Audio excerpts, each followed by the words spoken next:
दोन्ही शिवसेना जोडायची वेळ आली आहे. संधी मिळाल्यास दोघांना एकत्र आणण्यास प्रयत्न करू. शिवसेना नेते संजय शिरसाट यांचं विधान.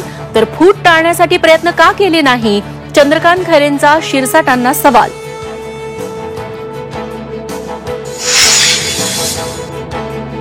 भाजप आमदार रणजितसिंह मोहिते पाटलांनी घेतली उद्धव ठाकरेंची भेट.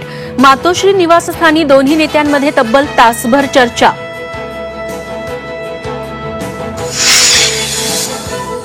नामदेव शास्त्रींना धनंजय मुंडेंची पट्टी आणि सलाईन दिसलं, मात्र कुणी संतोष देशमुखांचं रक्त बघू शकत नाही. मनोज जरांगेंची महंतांच्या विधानावर टीका. तर महंतांनी मुंडेंचं समर्थन केल्यानं वाईट वाटलं, अंजली दमानी यांची नाराजी. महंत नामदेव शास्त्री काय बोलले हे आपण ऐकलं नाही. पंकजा मुंडे यांनी प्रतिक्रिया देणं टाळलं. तर धनंजय मुंडेंवर राजीनाम्यासाठी कुठलाही दबाव नसल्याचं वक्तव्य. केंद्रीय अर्थसंकल्पातून नोकरदारांसाठी सर्वात मोठा दिलासा. 12 लाखांपर्यंतच्या उत्पन्न करमुक्त.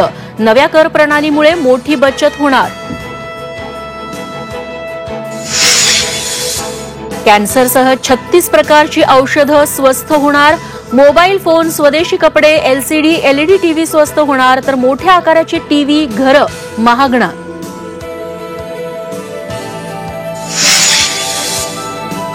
मध्यम वर्गासाठीचं ड्रीम बजेट. नव्या कर रचनेमुळे नोकरदारांना मोठा फायदा होईल. मुख्यमंत्री देवेंद्र फडणवीसांकडून अर्थसंकल्पाचं कौतुक. शेतमालाच्या हमीभावाबाबत अर्थसंकल्पात कुठलीही घोषणा नाही. बेरोजगारीवर कुठलंही भाष्य नाही. माजी मुख्यमंत्री पृथ्वीराज चव्हाण यांची केंद्रीय अर्थसंकल्पावर टीका.